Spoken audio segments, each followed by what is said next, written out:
اور اس نے یہ سمجھا کہ یہ میرے ہاتھ ایک چیز آ گئی ہے جس سے میں لوگوں کو حضور سے دور کر سکوں، اور وہ پوچھتا پھرتا تھا بتاؤ یہ بات ماننے میں آتی ہے؟ اچانک حضرت ابو بکر صدیق رضی اللہ تعالیٰ عنہ سے ملاقات ہو گئی تو کہا ابو بکر تم ہی بتاؤ، اگر کوئی کہے کہ رات کے مختصر حصے میں گیا بھی ہوں اور پلٹ کے بھی آیا ہوں تو یہ بات ماننے میں آتی ہے؟ تو فرمایا بالکل ماننے میں نہیں آتی، چھو کے بھی آنا ہو تو 2 ماہ چاہیے۔ سمجھا لوہا گرم ہو گیا، اب چوٹ پورے ٹکانے پہ بیٹھے گی، تو کہنے لگا کہ پھر جن کا کلمہ تم پڑھتے ہو انہوں نے یہ دعویٰ کیا ہے۔ تو حضرت ابو بکر صدیق فرماتے ہیں کہ وہ اس سے بھی عجیب کرے تو میں وہ بھی ماننے کو تیار، وہ تو آسمان کی خبریں دیتے ہیں، ہم وہ بھی مانتے ہیں۔ تو محبت والوں کے لیے، ایمان والوں کے لیے تو یہ قابل تعجب نہیں ہے۔ قرآن بتاتا ہے کہ حضرت سلیمان علیہ السلام نے کہا کہ مجھے تخت بلقیس چاہیے، تو ایک جن کھڑا ہو گیا، حضرت یہ خدمت میں سر انجام دیتا ہوں، کب تک لے کر آؤ گے؟ اس نے کہا دوپہر تک لے آؤں گا، مجلس برخاست ہونے سے پہلے پہلے تخت حاضر کر دوں گا۔ اور وہ کوئی ڈبیا نہیں تھی کہ جیب میں ڈال کے لے آنی ہو، وہ تخت اتنا بڑا تھا کہ 60 ہاتھ چوڑا تھا، 80 ہاتھ لمبا تھا اور کئی ہاتھ موٹا تھا، 7 کوٹڑیوں میں مکفل تھا، پہرے دار کھڑے تھے، 1 مہینے کی مسافت پہ تھا۔ اس کو جیب میں بھی ڈال کے لانا ہو تو پھر بھی 2 ماہ چاہیے، لیکن وہ اتنا بڑا تخت اس کو وہاں سے لانا کوئی تماشا لب بام تو نہیں تھا۔ لیکن جن نے کہا حضرت میں مجلس برخاست ہونے سے پہلے پہلے وہ تخت حاضر کر دیتا ہوں۔ قرآن نے ساری تفصیل سورہ النمل میں بیان کی۔ اب کتنی بڑی پیشکش تھی، لیکن حضرت سلیمان نے کہا نہیں، مجھے اس سے بھی پہلے چاہیے۔ پھر وہ اٹھا جس کے سینے میں کتاب اللہ کا علم تھا، قال الذی عندہ علم من الکتاب۔ مفسرین نے ان کا نام آصف بن برخیہ بتایا ہے، جو حضرت سلیمان کا صحابی تھا۔ اس نے کہا حضرت میں یہ سعادت اپنے ذمے لینا چاہتا ہوں، آپ کو اگر جلدی چاہیے تو میں لے آتا ہوں۔ تو آپ نے فرمایا وہ تو دوپہر تک کا ٹائم دے رہا، بتاؤ تم کب لاؤ گے؟ تو وہ شخص جو زبور کا عالم تھا اور حضرت سلیمان علیہ السلام کا صحابی تھا، وہ بولا انا آتی کا بہی قبل ان یرتد الیک طرفک، حضور آپ آنکھ بعد میں جھپکیں گے، تخت پہلے حاضر ہوگا۔ اور حضرت سلیمان نے ابھی آنکھ جھپکی نہیں تھی، تخت سامنے پڑا ہوا تھا۔ بے ساختہ پکارا ھذا من فضل ربی، یہ میرے رب کا فضل ہے کہ جس نے میرے ماننے والے کو یہ روحانی طاقت اور توانائی نصیب کر دی۔ میں آپ سے کہتا ہوں کہ حضرت سلیمان کے امتی کی یہ شان ہے کہ 1 مہینے کی مسافت پر پڑا ہوا تخت آنکھ جھپکنے سے پہلے حاضر کر دیتا ہے، اور خود سلیمان مقتدی بن کے مسجد اقصی میں جس امام کے پیچھے کھڑے ہوں، اس امام کی شان کا عالم کیا ہوگا، ان کی رفتوں کا عالم کیا ہوگا۔ تو یہ ایک امتحان ہے معراج، اور میرے اور آپ کے آقا و مولا کی عظمتوں کو ماننے والوں نے کہا کہ یہ بعید نہیں ہے، اللہ اپنے محبوب علیہ السلام کو جہاں چاہے جتنے وقت میں چاہے لے جا بھی سکتا ہے، اور اللہ کی دی ہوئی طاقت سے محبوب واپس پلٹ کے آ بھی سکتے ہیں۔ لوگوں نے یہ کہا کہ جسم اتنی سرعت کے ساتھ اگر محو سفر ہو تو تحلیل ہو جائے، تو میاں تخت سلیمان تحلیل نہیں ہوا، اور یہ حضرت سلیمان کے مقتدی کی تخت بلقیس جو ہے وہ تحلیل نہیں ہوا، اور یہ حضرت سلیمان کے مقتدی کی روحانی قوتوں کا کرشمہ ہے۔ تو جب ان کے مقتدی کی قوتوں کا یہ کرشمہ ہے تو ان کے امام کی طاقتوں کا عالم کیا ہوگا اور رفتوں کا عالم کیا ہوگا۔ باقی یہ دعویٰ میرے رب کا ہے، سبحان الذی اسری بعبدہ، وہ ذات پاک ہے جس نے اپنے عبد خاص کو سیر کرائی۔ اور پھر دنیا ورطہ حیرت میں ہے کہ اتنے مختصر حصے میں، اتنے قلیل وقت میں کیسے گئے اور کیسے پلٹ کے آئے، اور میرے رب نے کہا کہ سن لو، یہ میرے محبوب کا سفر نہیں ہے، یہ میرے محبوب کی سیر ہے۔ سبحان الذی اسرا، یہ میرے محبوب کا سفر نہیں ہے، یہ میرے محبوب کی سیر ہے۔ اور آپ جانتے ہیں سفر اور سیر میں فرق، سفر تیزی کے ساتھ کیا جاتا ہے۔ میں اب جو فاصلہ طے کر کے آیا ہوں، تو اگر میں سیر کی غرض سے یہاں آتا تو مجھے 2 گھنٹے لگتے، اور اگر میں گاڑی پہ بھی آتا تو پھر بھی مجھے کم از کم پونا گھنٹہ چاہیے تھا، لیکن میں 15-20 منٹ میں یہاں پہنچنے کی کوشش کی ہے، کیونکہ میری نگاہ میں ایک تھا کہ میں نے دیے گئے وقت کے مطابق یہاں پہنچنا ہے۔ وہ تو باہر بے تحاشا رش نہ ہوتا تو میں وقت سے 5 منٹ پہلے ہی پہنچ پاتا، تو میں دائیں بائیں سے بے نیاز ہو کے اپنی منزل پہ نگاہیں گاڑے ہوئے سرپٹ دوڑ رہا تھا اور یہاں تک آ پہنچا۔ لیکن سیر جو ہوتی ہے اس میں ہر منظر پہ رکا جاتا ہے، ٹھہرا جاتا ہے، کوئی نظارہ ہو تو اس سے لطف اندوز ہوا جاتا ہے۔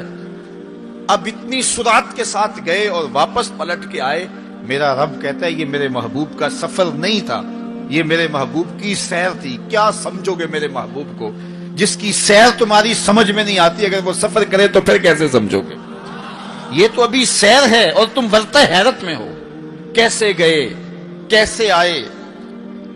عقل والے کہتے ہیں کہ زمین، سطح زمین سے لے کر 44 میل تک ہوا ہے، اس کے بعد کرۂ خلا ہے، پھر کرۂ زمہریر ہے، پھر کرۂ نار ہے، پھر آسمان میں خرق و التیام ممکن نہیں، جسم کا صعود ممکن نہیں ہے، آسمان میں دروازے نہیں ہیں، آسمان ٹوٹ نہیں سکتا، پھٹ نہیں سکتا، تو کیسے کوئی آسمان سے گزر سکتا ہے؟ تو کیسے چلے گئے؟ ہم کہتے ہیں کہ حضرت آدم ماں حضرت حوا کے کیسے آئے؟ یہ رکاوٹیں ان کے راستے میں بھی تو تھیں۔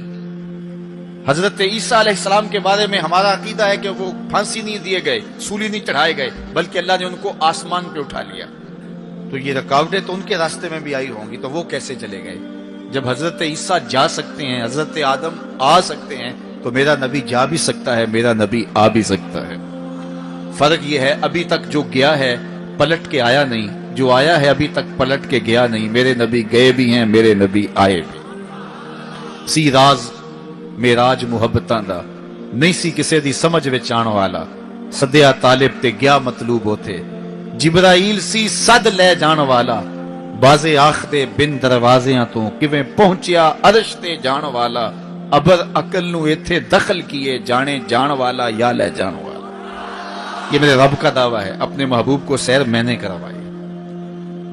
تو کائنات میں جن رفعتوں تک، جن بلندیوں تک میرے حضور پہنچے، اچھا سیر کروائی کیوں؟ تو کہا کہ میں اپنے عجائب قدرت کی نشانیاں اپنے عبد خاص کو، عبد منیب کو، عبد مختار کو، عبد مکرم کو دکھانا چاہتا ہوں۔ اور پھر اللہ جل شانہ نے اپنے محبوب کو اتنی نشانیاں دکھائیں جن کا تعلق دیکھنے سے بھی تھا، جن کا تعلق وجدان سے بھی تھا، محسوسات سے بھی تھا، سننے سے بھی تھا۔ کبھی حضور علیہ الصلوۃ والسلام جنت کی خوشبو سونگھتے ہیں، نظاروں کی وادی دیکھتے ہیں، اور جنت کے محلات کو حضور ملاحظہ فرماتے ہیں، اور کبھی دوزخ کے اندر عذابوں میں مبتلا لوگوں کو حضور علیہ الصلوۃ والسلام دیکھتے ہیں، اور پھر اپنی امت کو بیان بھی فرمایا تاکہ وہ ان اعمال بد سے بچ جائیں جو جہنم میں لے جانے کا سبب اور ذریعہ ہے۔ آج کی شب خاص میں میں اور آپ اپنی زندگیوں پہ غور کریں، اور حضور علیہ السلام نے وہ جو ہمیں خبریں دی ہیں ان کو دیکھیں، اور کوئی ایسی کوتاہی کہیں ہمارے اعمال میں تو نہیں ہے، اگر ہے تو اس کو اپنے سے دور کر کے ایک نئی زندگی کا آج سے آغاز کریں۔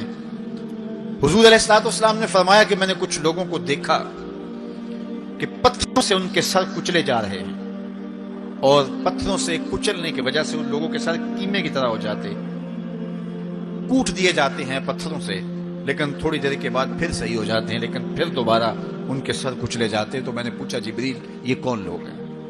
تو کہا کہ یہ وہ لوگ ہیں کہ جن کے سر نماز کی وجہ سے بوجھل رہتے تھے، نماز جن کو بڑی بھاری لگتی تھی۔ کئی لوگوں کو نماز کا کہیں تو وہ 100 بہانے کرتے ہیں، اور ایک بہانہ تو ہر بے نمازی کرتا ہے، میرے کپڑے پاک نہیں ہیں۔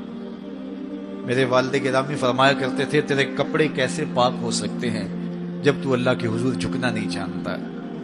جب اس کے حضور جھکنا سیکھ جائے گا، تیرا لباس بھی پاک ہو جائے گا، تیرا بدن بھی پاک ہو جائے گا، تیرا تن بھی پاک ہو جائے گا، تیرا من بھی پاک ہو جائے گا۔ تو 100 بہانے تو ان کے سر نماز کی وجہ سے بوجھل ہو جاتے، اذان کی آواز سنتے اور پھر دوبارہ سرہانے پہ سر ڈال دیتے اور اٹھنے کی ہمت نہ پڑتی۔ حی علی الصلاۃ حی علی الفلاح کی دل فریب صدائیں کانوں میں پڑتی۔ تو ان کے سر نماز کی وجہ سے بوجھل ہوتے تھے، اور آج ان کے سر پتھروں سے کوٹے جا رہے ہیں۔ اس پورے اجتماع میں جو اس گراؤنڈ کے کناروں تک ہے اور باہر گلی میں بھی اس لاؤڈ سپیکر کے ذریعے سے، بازار میں بھی، سڑک پر بھی آوازیں پہنچ رہی ہوں گی، تو آپ سب اور میں غور کریں کہ ہماری زندگی میں کہیں نماز سے کوتاہی تو نہیں ہے۔ اور یہ بھی سن لیجئے کہ یہ معراج کا تحفہ خاص ہے جو حضور لے کر آئے ہیں۔ معراج کی شب جب حضور وہاں پہنچے، جب کسی کا تصور بھی نہیں پہنچ سکتا، تو اللہ نے اپنے محبوب علیہ السلام کو جو عطا کیا اس میں خواتین میں سورہ بقرہ تھی۔ سورہ بقرہ کی آخری آیات عطا کی گئی، امت کے ساتھ بخشش کا وعدہ کیا گیا اگر وہ شرک نہیں کرتی، اور جو سب سے اہم شے وہ یہ کہ 50 نمازوں کا تحفہ دیا گیا۔ آقا کریم علیہ السلام 50 نمازوں کا ہدیہ اور تحفہ لے کر کے واپس پلٹے۔ چھٹے آسمان پہ حضرت موسیٰ علیہ السلام سے ملاقات ہوئی، اور انہوں نے کہا کہ میں بنی اسرائیل کا تجربہ رکھتا ہوں، اور امتوں کا گہرا تجربہ رکھنے کی وجہ سے میں آپ سے عرض کرتا ہوں کہ آپ اللہ کی بارگاہ میں جائیے اور نمازوں میں تخفیف کی درخواست پیش کیجیے، یہ 50 نمازیں نہیں پڑھ پائیں گے۔ تو حضرت موسیٰ علیہ السلام کے کہنے پہ حضور دوبارہ بارگاہ عزتی میں حاضر ہوئے اور عرض کی، تو 5 نمازوں کی رخصت ہو گئی، 45 رہ گئی۔ تو واپس پلٹے تو حضرت موسیٰ علیہ السلام نے پھر کہا کہ یہ 45 بھی نہیں پڑھ سکیں گے، آپ اللہ کی بارگاہ میں دوبارہ تخفیف کی درخواست پیش کیجیے۔ تو حضور دوبارہ جاتے، پھر آئے، پھر انہوں نے کہا، 9 مرتبہ واپس بھیجا، اور 50 سے 5 نمازیں رہ گئی۔ جب 5 نمازیں لے کے حضور واپس آ رہے تھے تو حضرت موسیٰ پھر ملے، اور انہوں نے ایک بار پھر کہا، ایک بار اور جائیے۔ اب عادت باری کیا ہے، ہر بار درخواست کرنے سے 5 نمازوں کی رخصت ملتی ہے، اب رہ ہی 5 گئی ہیں، تو عادت باری کے مطابق اب یہ 5 بھی معاف ہو جائیں گی۔ تو حضور نے فرمایا مجھے رب سے شرم آتی، رب سے حیا آتی۔ امت سے توقع کی کہ یہ امت اتنی نکمی تو نہیں ہے کہ 5 نمازیں بھی نہ پڑھے۔ تو میرے اور آپ سے یہ ہمارے آقا و مولا کی توقع تھی کہ ہم 5 نمازیں ادا کریں، اور یہ 5 نمازیں ہمیں ثواب 50 کا عطا کریں گے۔ لا تبدیل لکلمات اللہ، اللہ کی باتیں تبدیل نہیں ہوتی۔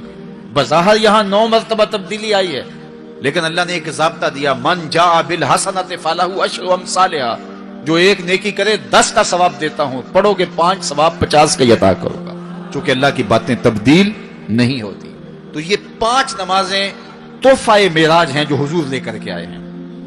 اسی لیے الصلاۃ معراج المومنین کہا گیا کہ معراج اہل ایمان کے لیے، نماز اہل ایمان کے لیے معراج ہے۔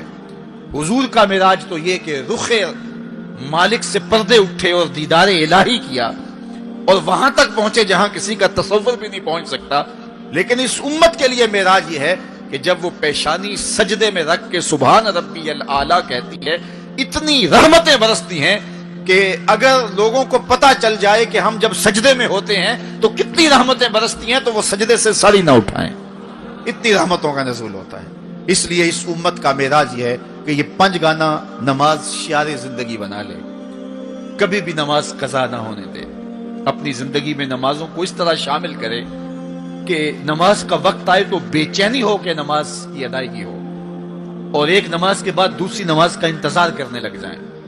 میرے اور آپ کے آقا و مولا نے فرمایا، مجھے تمہاری دنیا سے صرف 3 چیزیں پسند ہیں، حبب الی من دنیاکم ثلاث، تمہاری دنیا سے صرف 3 چیزیں پسند ہیں، خوشبو، پاکیزہ عورتیں اور میری آنکھوں کی ٹھنڈک نماز میں رکھی گئی۔ حضور نماز کو آنکھوں کی ٹھنڈک قرار دیں، اور فرمایا بلال حبشی کو جب اذان کے لیے کہتے تو یہ فرماتے ارحنا یا بلال، بلال اٹھو اور ہمارے سینے کو راحت پہنچا دو۔ تو نماز سے حضور کے قلب کو، حضور کے سینے کو راحت پہنچتی تھی۔ میں اور آپ جتنے لوگ یہاں آئے ہیں اور جس ہجوم کے ساتھ، جس شوق کے ساتھ، جس ولولے کے ساتھ اور جس محبت کے ساتھ آئے ہیں، یقیناً آپ اور میں حضور کو راضی کرنے آئے ہیں، اپنے رب کو راضی کرنے آئے ہیں، آقائے دو عالم کی رضا کے حصول کے لیے ہم آئے ہیں۔ تو حضور کی رضا کے طالب بن کے آج کے اس اجتماع میں آنے والوں، اگر تم چاہتے ہو کہ حضور ہم سے راضی ہو جائیں، تو اگر بدقسمتی سے کوئی بے نمازی ہے تو آج عزم کر کے جائے کہ آج کے بعد نماز نہیں چھوڑوں گا، اللہ کے رسول راضی ہو جائیں گے انشاءاللہ۔ چونکہ حضور نے نماز کو اپنی آنکھوں کی ٹھنڈک قرار دیا ہے، اپنے دل کا قرار نماز کو قرار دیا۔ ارحنا یا بلال، بلال ہمیں راحت پہنچا دو اذان دے کے۔ تو یہ حضور کے لیے راحت کا سبب تھا۔ تو 5 گانا نماز شیار زندگی رکھیں، اور جنہیں نماز نصیب ہے وہ یہ سمجھیں کہ نماز معراج المومنین ہے، تو پھر ہمیں سجدے میں اس کی لذت کیوں نصیب نہیں ہوتی؟ تو وہ اپنے خیالات کو قابو میں کریں، اپنی نماز میں یکسو ہو جائیں۔ بڑے سجدے میں ہوں اور کھڑے دکان پہ ہوں تو پھر سجدہ سرور بخش نہیں ہوگا، پھر قیام لذت آفری نہیں ہوگا۔ تو اپنی نماز کو اس قدر یکسو کر لو کہ جب تم سجدے میں ہو، قیام میں ہو، رکوع میں ہو، تو سجدے، قیام اور رکوع کی لذت تمہیں حاصل ہو رہی ہو، تو پھر معراج کی لذتیں تمہیں نماز میں نصیب ہوں گی اور قرار نصیب ہوگا۔ تو کہا میں نے کچھ لوگوں کو دیکھا کہ ان کے سر کوٹے جا رہے ہیں، اور میں نے پوچھا یہ کون لوگ ہیں؟ تو کہا یہ وہ لوگ ہیں کہ جو نماز نہیں پڑھا کرتے تھے، جن کے سر نماز سے بوجھل رہتے تھے۔ پھر کچھ لوگوں کو دیکھا معراج کی شب، فرماتے ہیں کہ ان کے آگے اور پیچھے چیتھڑے بندھے ہوئے ہیں، اور وہ کانٹے دار جھاڑیاں تھوہر کھا رہے ہیں، کڑوی جھاڑیاں کھا رہے ہیں، اور گرم پتھر چاٹ رہے ہیں اور کھا رہے ہیں۔ تو میں نے پوچھا کہ یہ کون بد نصیب لوگ ہیں؟ تو کہا یہ وہ لوگ ہیں جو اپنے مال کا صدقہ نہیں دیا کرتے تھے، مال کی زکوٰۃ نہ ادا کرنے والے سخت عذاب میں مبتلا ہوں گے اور اللہ کے قہر و غضب کا شکار ہوں گے۔ اور پھر فرمایا میں نے ایسے لوگوں کو بھی دیکھا کہ جن کے سامنے انواع و اقسام کے کھانے پڑے ہوئے ہیں، ہنڈیا کے اندر اچھے تازہ اور خوشبودار معقولات موجود ہیں، لیکن وہ ان کو نہیں لے رہے، بلکہ بدبودار سڑا ہوا گوشت کہیں پڑا ہے اور وہ اس کو اٹھا کے کھا رہے ہیں۔ تو مجھے حیرت ہوئی، تو میں نے جبریل سے پوچھا کہ یہ کون بد نصیب لوگ ہیں کہ ان کے سامنے بھنا ہوا تازہ گوشت موجود ہے، خوشبودار گوشت موجود ہے، لیکن یہ اس بدبودار اور متعفن میں ہاتھ مار رہے ہیں۔ تو کہا یہ آپ کی امت کے وہ بد نصیب لوگ ہیں کہ جن کو پاک طاہر اور پاکیزہ بیویاں میسر تھیں، لیکن اس کے باوجود وہ ناپاک عورتوں کے بستروں پہ راتیں بسر کرتے تھے۔ دور موجود کے اندر برائی اور بدی تیزی کے ساتھ پھیلتی چلی جا رہی ہے، اور جدید ذرائع ابلاغ نے، جس میں سوشل میڈیا پیش ہے، آنکھوں سے حیا تو چھین ہی لیا ہے، خیالوں کی پاکیزگی تو چھین ہی لی ہے، عصمت کے جوہر پر اتنی تیزی سے یہ آلات حملہ آور ہیں کہ اپنی نئی نسلوں کو بچانا اور ان کی حفاظت کرنا بہت ضروری ہو گیا ہے۔ میری اور آپ کی ذمہ داری ہے کہ ہم اپنی اولادوں پر گہری نظر رکھیں اور ان کی حفاظت کریں، چونکہ اگر عصمت کا جوہر محفوظ نہ رہا تو پھر پلے کچھ بھی نہیں رہا، اگر آبرو سلامت نہیں رہی تو پھر پلے کچھ بھی نہیں رہا۔ قیامت کے دن ان لوگوں کو اس صورت کے اندر لایا جائے گا کہ وہ یہ غلیظ کھانے کھا رہے ہوں گے، اور ذلت اور رسوائی کی وہ زندگی ان کو سہنا پڑے گی، اور اللہ کے قہر و غضب کا شکار ہونا پڑے گا۔ اپنی خلوت کو اور اپنی جلوت کو پاکیزہ رکھنے کی کوشش کرو، اور اللہ کی رضا اپنا مقصود زندگی بنا لو۔ وہ آنکھ جو غیر محرم کو شہوت کی نظر سے دیکھتی ہے، قیامت کے دن جہنم کی آگ سے بھر دی جائے. اپنے خیالوں کو بھی پاکیزہ کرو، اپنی سوچوں کو بھی پاکیزہ کرو، اور اپنی زندگی کی ایک ایک ساعت کو اپنے مالک کے حضور پیش کرو اور اللہ سے توفیق مانگو خیر کی اور برکت اور رحمت کی. جب انسان کی نگاہ پاک نہیں رہتی تو خیال پراگندہ ہوتے ہیں، خیالات کی ناپاکیزگی اس کی عصمت کے جوہر پہ حملہ آور ہوتی ہے، اور شیطان کے لیے یہ بڑی خوشی کی بات ہے کہ کوئی نوجوان اپنی عصمت اور اپنی آبرو کو داؤ پہ لگا دے. تو دور موجود کے اندر یہ فتنہ تیزی کے ساتھ بڑھتا چلا جا رہا ہے. اس میں ہماری معاشرت کی ناہمواریاں اور جدید ذرائع ابلاغ اور قرب قیامت کی وجہ سے فتنوں کا آسمان سے بارش کی طرح برسنا ہے، لیکن جو اپنے آپ کو بچا لے وہی سرخرو ہوگا، جو نہیں بچا پائے گا وہ اپنی دنیا اور آخرت برباد کر لے گا. اللہ کے محبوب نے ارشاد فرمایا کہ میں نے کچھ لوگوں کو دیکھا کہ ان کی زبانیں لوہے کی کینچیوں سے کاٹی جا رہی ہیں، آگ کی کینچیوں سے کاٹی جا رہی ہیں. دو روایات ہیں، لوہے کی کینچیوں سے اور آگ کی کینچیوں سے. تو میں نے پوچھا جبریل یہ کون لوگ ہیں؟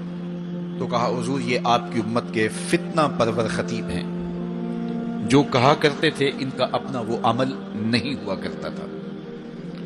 لوگوں کے اندر فتنہ اور فساد بپا کرنے والے لوگ، جن کی زبان کی تلخیاں معاشروں کے اندر تفریق پیدا کرتی ہیں، بھائی بھائی سے لڑ پڑتا ہے، میاں بیوی کے درمیان تفریق پیدا کر دیتے ہیں، نفرت کی چنگاریاں ان کی زبان اگلتی ہے، اور ان کے لہجے لوگوں کے اندر تفریق، تشدد، افتراق اور فرقہ بندیاں پیدا کرتے ہیں.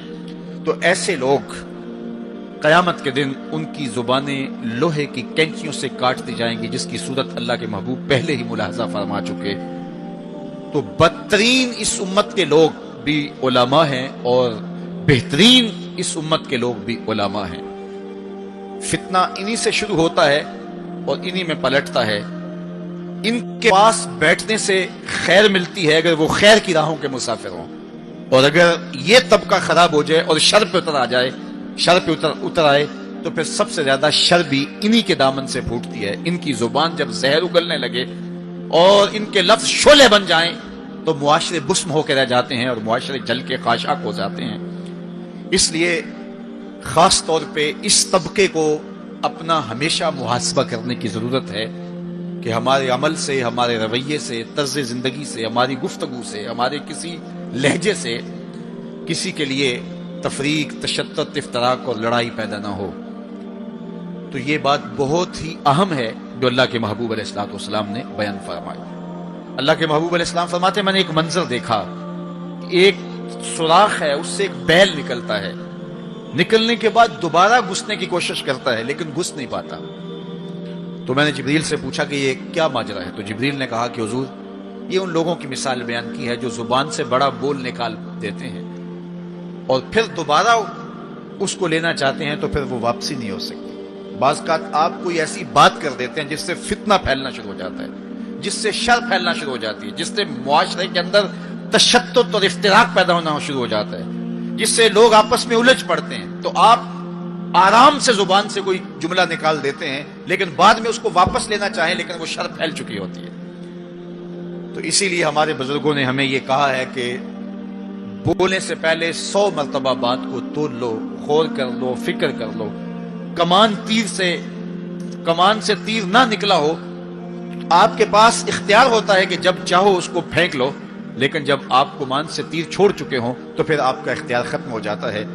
پھر وہ زخمی کرے، کسی کی موت کا سبب بنے، یا وہ تیر ضائع چلا جائے، پھر تمہارا اختیار نہیں ہوتا. تو بولنے سے قبل ضرور سوچو کہ میری زبان سے نکلا ہوا کوئی جملہ اس معاشرے پر کیا اثر پیدا کرے گا.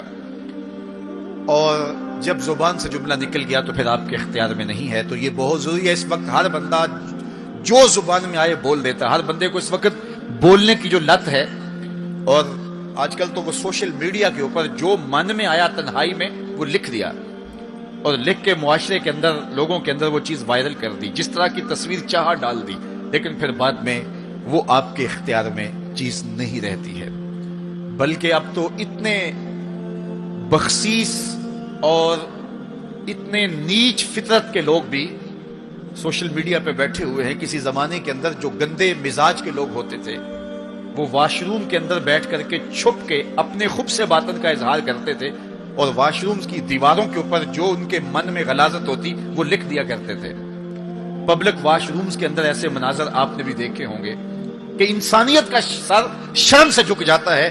ایسے چھوٹی سوچ کے لوگ وہاں بیٹھ کر کے جو ہے وہ لکھ دیا کرتے تھے. اب وہی لوگ ان کو ایک سوشل میڈیا کا پلیٹ فارم مل گیا ہے اور وہ یہاں اپنے بند کمرے میں جو چاہیں لکھ کے اس کے اوپر ڈال دیں اور اس کی شر اور اس کا فساد اور اس کی غلاظت، اس کی گندگی کے چھینٹے کہاں کہاں تک پہنچتے ہیں ان کو اس سے غرض نہیں ہوتی. تو ایک ایک حرف جو زبان سے نکلتا ہے، تمہارا قلم سے نکلا ہوا ایک ایک جملہ، اس کا حساب ہونا ہے قیامت کے دن. ایک ایک چیز کے بارے میں پوچھا جائے گا. اور آج اگر تم سوشل میڈیا پہ کوئی بات چھوڑتے ہو یا کسی مجمع عام کے اندر کوئی بات کرتے ہو یا تنہائی کے اندر کوئی بات کرتے ہو اور پھر اس کی شر پھیلتی ہے تو وہ شر تو پھر سفر کرتی رہے گی.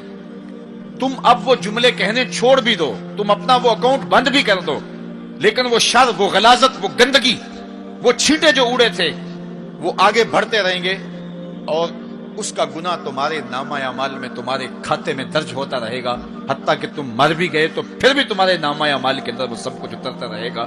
اس لیے اپنے آپ کو محتاط کرنے کی ضرورت ہے اور اپنے ایک ایک لمحے کو محفوظ کرنے کی ضرورت ہے. اپنے وقت کو قیمتی جانو. اپنی زبان کو کھولنے سے قبل 100 بار سوچو کہ جو میں لفظ کہہ رہا ہوں وہ کیا مجھے کہنا چاہیے یا نہیں. میرے اور آپ کے آقا و مولا نے فرمایا جو اللہ اور پچھلے دن پر ایمان رکھتا ہے وہ خیر کی بات کہے ورنہ چپ رہے. اس کا چپ رہنا اس کے لیے بہتر ہے اور اگر وہ کہنا چاہتا ہے تو وہ خیر کی بات کہے. تو فرمایا میں نے وہاں بیل نکلتے ہوئے دیکھا اور پھر دوبارہ گھسنا چاہتا ہے تو گھس نہیں پاتا. تو کہا جبریل نے کہ یہ وہ بول ہے جو زبان سے نکالا جا چکا ہے، اب دوبارہ زبان میں اس کو داخل نہیں کیا جا سکتا. اور مختلف صورتیں حضور نے دیکھی. لوگوں کو عذابوں کے اندر مبتلا دیکھا، لوگوں کو تکلیفوں کے اندر مبتلا دیکھا، کسی کو خون کی نہر کے اندر غوطے کھاتے دیکھا، کسی کے پیٹ کے اندر سانپ دیکھے. اور جبریل سے پوچھا تو جبریل نے عرض کی یا رسول اللہ یہ سود خور ہے، یا رسول اللہ یہ حرام کھانے والا ہے، یہ فلاں جرم کا مرتکب شخص ہے. تو وہ صورتیں حضور علیہ السلام کو دکھائی گئی اور وہ مناظر حضور کو دکھائے گئے.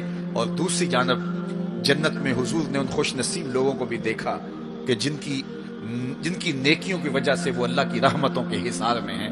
ایک شخص کو دیکھا جو نور عرش میں ڈوبا ہوا ہے اور وہ نور ہی نور میں ہے. اللہ اکبر. تو جبریل سے حضور نے پوچھا یہ کون شخص ہے؟ تو جبریل امین نے اس کی 3 خوبیاں بیان کی. ان میں سے ایک خوبی یہ تھی کہ وہ اپنے والدین کا فرما بردار. حضور علیہ الصلوۃ والسلام نے معراج کی شب بہت نظارے دیکھے، جنت دوزخ کو مشاہدہ کیا. حضور نے انبیاء علیہ السلام سے ملاقاتیں کی. پہلے آسمان پہ حضور علیہ الصلوۃ والسلام نے حضرت آدم علیہ السلام کو دیکھا، دوسرے آسمان پہ دیگر حتیٰ کہ 7ویں آسمان تک مختلف نبیوں کو دیکھا. اور پھر اس کے بعد حضور علیہ الصلوۃ والسلام 7 آسمانوں سے گزرتے ہوئے جب سدرۃ المنتہا پہ پہنچے تو جبریل امین نے کہا کہ حضور اب اس سے آگے میں نہیں جا سکتا. اللہ اکبر. پھر سبز نوری تخت آیا جس پہ حضور جلوہ فراز ہوئے. رف نامی اس تخت پہ حضور بیٹھے. پھر حضور وہاں تک پہنچے جہاں کسی کا خیال بھی نہیں پہنچ سکتا. خرد سے کہہ دو کہ سر جھکا لے، گماں سے گزرے گزرنے والے، یہاں خود پڑے ہیں جہت کو لالے. کوئی کیا بتائے کدھر گئے تھے، سراغ عین و متا کہاں تھا، نشان کیف و الا کہاں تھا. نہ کوئی ساتھی، نہ کوئی راہی، نہ سنگ منزل، نہ مرحلے تھے. کمان امکان کے جھوٹے نکتوں تم اول آخر کے پھیر میں ہو. محیط کی چال سے پوچھو کدھر سے آئے کدھر گئے تھے. کوئی حد ہے ان کے عروج کی، بلغل اولاب کمالے. حضور علیہ الصلوۃ والسلام فرماتے رأیت ربی فی احسن صورہ. اللہ اکبر. سب سے بڑی دولت جو حضور نے ملاحظہ کی، سب سے بڑا نور جو حضور نے دیکھا، سب سے بڑی قدرت کی نشانی جو حضور نے دیکھی وہ یہ تھا کہ حضور نے سر کی آنکھوں سے اپنے رب کا دیدار کیا. نور ہی نور، اجالے ہی اجالے، روشنیاں ہی روشنیاں. اللہ اکبر. خود بلایا محبوب کو اور اپنا جلوہ دکھایا. ایک کوہ طور پہ خود چل کے جاتے ہیں, رب ارنی انظر الیک, مالک میں تجھے دیکھنا چاہتا ہوں. تو جواب کیا ملتا ہے؟ لن ترانی, اے موسیٰ تم مجھے نہیں دیکھ سکتے. اور ایک ام ہانی کے گھر لیٹے ہیں اور چادر اوڑھ کے استراحت کر رہے ہیں. جبریل جا کے حاضر ہو کے عرض گزار ہوتے ہیں, ان اللہ اشتاق الی لقائک یا رسول اللہ, محبوب آپ لیٹے ہو, آپ کا رب آپ کا دیدار کرنا چاہ رہا. تبارک اللہ, شان تیری, تجھی کو زیبا ہے بے نیازی. کہیں پہ وہ جوش لن ترانی, کہیں تقاضے وصال کے تھے. ایک کوہ طور پہ خود چل کے جاتا ہے اور دیدار کی طلب کرتا ہے, مالک میں تجھے دیکھنا چاہتا ہوں. جواب کیا ملتا ہے؟ لن ترانی, اے موسیٰ تم نہیں دیکھ سکتے. پہم اسرار ہوتا ہے بار بار, یا اللہ میں تجھے دیکھنا چاہتا ہوں. علماء نے لکھا جب یہ کہہ دیا گیا تم نہیں دیکھ سکتے تو پھر تقاضا کیوں تھا؟ کہا اس لیے کہ رب کا کلام سنا تھا, اس لیے تڑپ تھی. جس کے کلام میں اتنا لطف ہے, دیدار کا مزہ کیا ہوگا. تو کہا تھا مالک میں تجھے دیکھنا چاہتا ہوں. اچھا اگر مجھے دیکھنا چاہتے, انظر الی الجبل, اس پہاڑ کو دیکھو, اگر یہ اپنی جگہ پہ کھڑا رہا تو تم مجھے دیکھ لو گے. اللہ نے اپنی رویت کو استقرار جبل کے ساتھ معلق کر دیا. علامہ سعد الدین تفتازانی علیہ رحمہ نے شرح قائد نصفیہ میں اس پہ گفتگو کی ہے کہ ممکن کے ساتھ معلق بھی ممکن ہوتا ہے. گویا اللہ کا دیدار ممکن ہے, تو اللہ تعالیٰ جل شانہ نے کہا کہ اس پہاڑ کو دیکھو, یہ اگر اپنی جگہ ٹھہرا رہا تو تم مجھے دیکھ لو گے. یہ الگ بات ہے کہ وہ پہاڑ ٹھہر نہ سکا, اللہ کے جلووں کی تاب نہ لا سکا. اللہ تعالیٰ نے اس پہاڑ پہ جب اپنی تجلی کا نزول کیا, اور وہ بھی تجلی ذاتی نہیں تھی, تجلی صفاتی, اور اس کا بھی عکس, پرتو, ظل اور سایہ اس پہاڑ پہ ڈالا, اور پہاڑ اس جلوے کی تاب نہیں لا سکا. طور جلنے لگا, خرّ موسیٰ سائے کا قرآن بتاتا ہے. حضرت موسیٰ علیہ السلام بھی بے ہوشی کی کیفیت میں زمین پر تشریف فرما ہو گئے. اللہ اکبر.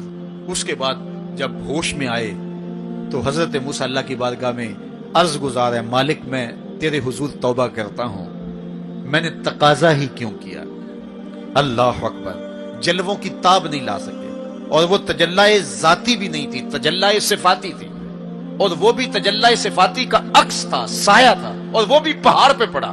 پہاڑ سے منعکس ہو کے حضرت موسیٰ علیہ السلام پہ آیا, لیکن تاب نہیں لا سکے. لیکن اللہ کے دیدار کا سرما تو آنکھوں میں لگ گیا تھا, ایک جھلک تو پڑی تھی.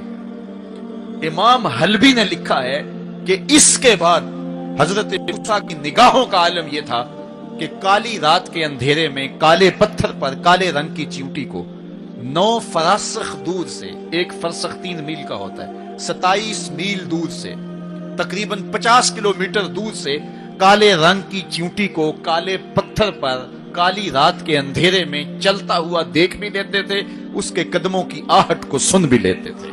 یہ اللہ کا کلام سننے کی وجہ سے کانوں میں یہ سماعت آ گئی, اور اللہ کا دیدار کرنے کی وجہ سے آنکھوں میں یہ توانائی آ گئی کہ 50 کلومیٹر دور کالی رات کے اندھیرے میں, شب دہجور کی ظلمتوں میں, کالے رنگ کی چیونٹی کو چلتا ہوا دیکھتے بھی, اس کے قدموں کی سرسراہٹ کو سنتے بھی. یہ اس کی نظر کا کمال ہے جس نے تجلی صفاتی کا پرتو پہاڑ پہ پڑتے ہوئے دیکھا اور تاب نہ لا سکا, اور جو ذاتی تجلیوں میں گم رہا اور آنکھ بھی نہیں جھپکتا, اس محمد عربی کی نگاہوں کا عالم کیا ہوگا, ان کی نظروں کا عالم کیا ہوگا. اسی لیے فرمایا انی ارا ما لا ترون واسمع ما لا تسمعون, جو میں دیکھتا ہوں وہ تم نہیں دیکھتے, جو میں سنتا ہوں وہ تم نہیں سنتے. تو تجلی صفاتی کا پرتو پڑا ہو تو نظر اتنی تیز ہو جائے, اور تجلی ذاتی کا عکس جس نے دیکھا, تجلی ذاتی کے جلووں میں جو گم رہا ہو, تو اس کی نگاہوں کا عالم کیا ہے. اللہ اکبر. یہاں تو خرّ موسیٰ سائے کا ہے, وہاں کیا ما زاغ البصر وما طغى. آنکھ نہ ہی تو چندھیائی اور نہ حد ادب سے متجاوز ہوئی. کیسی آنکھ ہے, جب جلوائے محبوب دیکھا تو آنکھ چندھیائی بھی نہیں. آپ سورج کو دیکھیں اور وہ دوپہر پر ہو اور جو ہے وہ پورے جلال پر ہو تو آپ کی آنکھیں چندھیا جاتی ہیں, آپ دیکھ نہیں پاتے, آنکھوں میں پانی اتر آتا ہے. اب یہ آنکھیں کیسی تھیں کہ جب جلوائے جمال خدا دیکھا تو خدا کہہ رہا ہے, رب کہہ رہا ہے, ما زاغ البصر. کیسی آنکھیں ہیں کہ جو چندھیائی نہیں ہے, وما طغى, اور حد ادب سے متجاوز بھی نہیں ہوئی ہے. دنیا پر ایسا ہوتا ہے, کسی منظر کو کوئی نظر دیکھے تو نظر منظر کی تعریف کرتی ہے نا, کوئی نظارہ دیکھے تو ناظر تعریف کرتا ہے نا, واہ واہ کیسا نظارہ تھا, کیسا منظر تھا. دنیا کے اوپر یہی ہوتا آیا ہے. لوگ جاتے ہیں گلزاروں کو، پہاڑوں کو، کوساروں کو، وادیوں کو دیکھنے کے لیے، تو واپس پلٹتے ہیں تو کہتے ہیں کیا منظر تھا یار، پہاڑوں پہ جمی ہوئی برف، پھوٹتے جھرنے، بہتی ندیاں، کیا منظر تھا، کیا خوبصورت درخت تھے، اور درختوں کے اوپر کیا قدرت کے جمال کے رنگ تھے. اقبال بھی ایک منظر دیکھ کر آئے تو واپس کسی نے پوچھا کیا دیکھا وہاں، تو انہوں نے کہا من خدا را آنجا دیدم بے حجاب، میں نے اس کے جلوے وہاں بے نقاب دیکھے. تو جب کوئی ناظر کسی منظر کو دیکھتا ہے تو ناظر منظر کی تعریف کرتا ہے کہ واہ واہ کیسا منظر تھا، آنکھوں سے ہٹتا ہی نہیں ہے.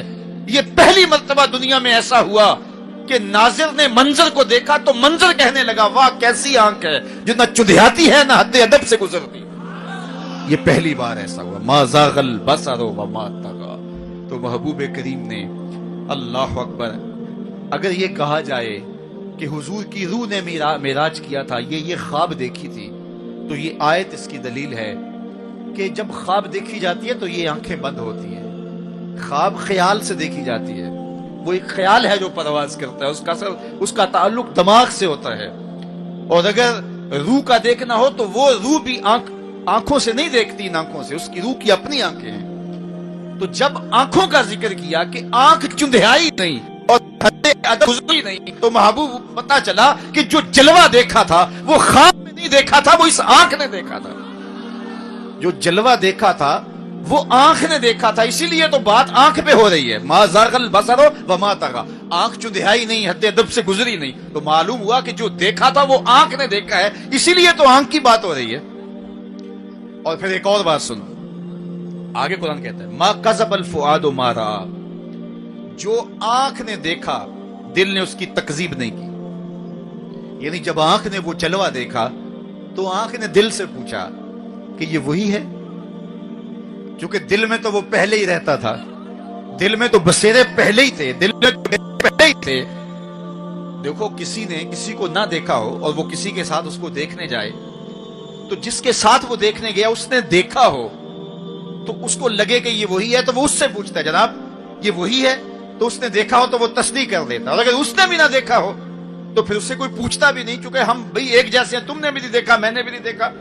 تو جب کسی نے پہلے دیکھا ہوا ہو تو پھر دوسرا اس کو پوچھتا ہے ہاں وہی ہے، اور وہ کہتا ہے ہاں ہاں وہی ہے. اور وہ یہ تب کہہ سکتا ہے کہ اس نے پہلے دیکھا ہو جب جمال الہی کو نگاہ مصطفیٰ نے دیکھا تو نگاہ نے دل سے پوچھا یہ وہی ہے، یہ وہی ہے جو دل میں درد بن کے رہتا ہے، یہ وہی ہے. ما کذب الفؤاد ما رأى. قرآن بتاتا ہے جب آنکھ نے پوچھا نا دل سے تو دل نے تکذیب نہیں کی، دل نے کہا ہاں یہ وہی ہے.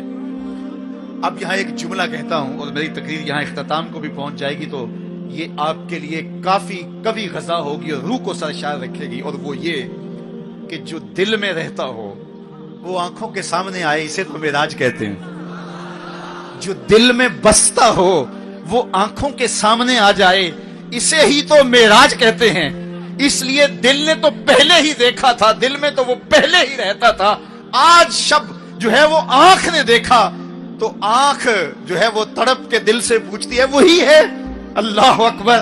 تو پھر آنکھ نے جب پوچھا تو دل نے ما کذب الفؤاد، دل نے تکذیب نہیں کی بلکہ دل نے تصدیق کی. اللہ اکبر. قرآن پوچھئے، قرآن کہتا ہے افتمارونہ علی ما یری. تم بحث کر رہے ہو، لڑ رہے ہو، الجھ رہے ہو آپس میں اس پر کہ جو اس نے دیکھا، تم دیکھنے پہ الجھ رہے ہو. وَلَقَدْ رَآهُ نَزْلَةً أُخْرَى. جو پھر اس نے دو بار دیکھا. تم ایک بار کی بات کر رہے ہو، اس نے دو بار دیکھا. اللہ اکبر. ما کذب الفؤاد ما رأى. آنکھ کیسی ہے، حد ادب سے آگے نہیں گزرتی، چندھیاتی بھی نہیں ہے. بات ساری آنکھ کی ہو رہی ہے تو پھر بات خواب کی کہاں آ گئی؟ آنکھ کی بات ہو رہی ہے، آنکھ ہی دل سے پوچھ رہی ہے تو بار بار آنکھ کی بات ہو رہی ہے. آنکھ نے دیکھا، آنکھ نے دیکھا. اچھا صرف دیکھا ہی کوئی بات نہیں ہوئی؟ اللہ اکبر. صرف دیکھا ہی کوئی بات نہیں ہوئی؟ قرآن سے پوچھتے ہیں، سورہ نجم اٹھاتے ہیں. فَأَوْحَى إِلَىٰ عَبْدِهِ مَا أَوْحَىٰ. کہاں باتیں بھی ہوئی تھی. اللہ اکبر. اب ساری توجہ ادھر ہوگی. کیا بات ہوئی؟ اعلامیہ کیا جاری ہوا؟ یہ مرکزی نقطہ ہے نا. ملاقات ہوئی ہے، اب کان کھڑے ہو گئے. پھر کوئی بات بھی ہوئی، جواب آیا ہاں ہوئی. فَأَوْحَىٰ. ہاں بات ہوئی. فَأَوْحَى إِلَىٰ عَبْدِهِ، اس نے اپنے بندے سے کوئی بات کی. اب سماعتیں رک گئیں، سانسیں بھی رک گئیں. اب سنیں تو صحیح کیا بات ہوئی. اب سنو کیا بات ہوئی. اور اس بات پہ بات ہی ختم ہے. کیا لفظ ہیں اور کیا قرآن کا اسلوب ہے. قرآن تو واقعی اللہ کا کلام ہے. پھر ذرا سنیے ذرا کیا منظر ہے، لطف کیا ہے کہ ملاقات ہوئی. ملاقات کو قرآن بیان کر رہا ہے. آنکھ جھپکی نہیں ہے، بات قرآن بتا رہا ہے. آنکھ نہ جھپکی ہے، نہ حد ادب سے آگے گزری ہے. یہاں ایک اور بات عرض کرنا چاہوں گا، حد ادب سے آگے نہیں گزری، حد ادب سے متجاوز نہیں ہوئی. تو یہ جملہ بتاتا ہے یہ جبریل سے ملاقات کی بات نہیں بتائی جا رہی، یہ رب سے ملاقات کی بات بتائی جا رہی ہے. یہ حد ادب کی جو بات ہے، اس بات کو سمجھیں.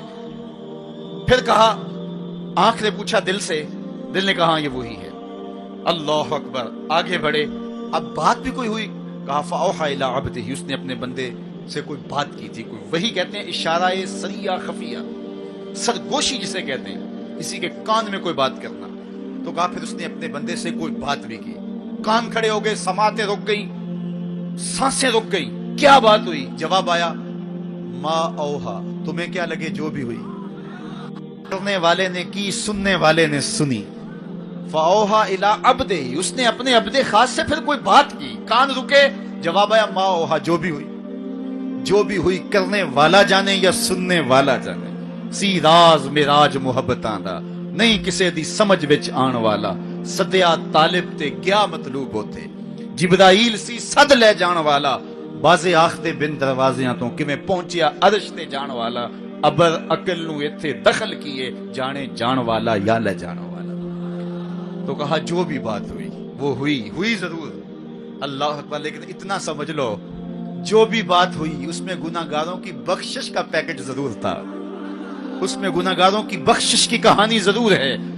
یہ بات اچھی طرح سمجھ لو. اس لیے تم خوشیاں منا رہے ہو، اس لیے تمہارے چہرے کھلے ہیں معراج کی شب، کہ آج کی شب رب سے محبوب نے جو بات کی ہے اس میں گناہگاروں کی نجات کی ضمانت اپنے رب سے لی ہے.